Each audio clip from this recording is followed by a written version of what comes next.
Projekt 2, nájsť logopéda. Čauko kámo, z tvojho profilu to vyzerá, že často chodíš do Blavy, tak som ti našiel jedného tam, tak daj vedieť, či pomohol. Je tu deň 9, čo mi hru ako maturitný projekt. Takže okrem hľadania logopéda som dnes konečne spravil outline na objektoch. Pomohli mi k tomu tieto dva assety z GitHubu. Vytvoril som volume vrstvu, pridal custom path component. Funguje to tak, že to zviazí všetky objekty v jednom layeri. Takže som vytvoril nový layer a pozrite, keď ho pridám tejto kocke, hneď sa objaví outline. Toto som samozrejme zapísal do kódu, nech to robí automaticky. Okrem toho som napísal kód, ktorý bude otvárať a zatvárať inventár po stlačení tlačidla I.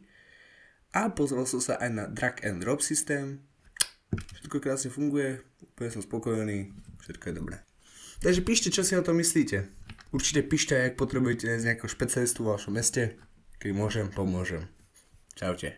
A inak nie som nácek, to len tričko od Rammsteinu. Peace.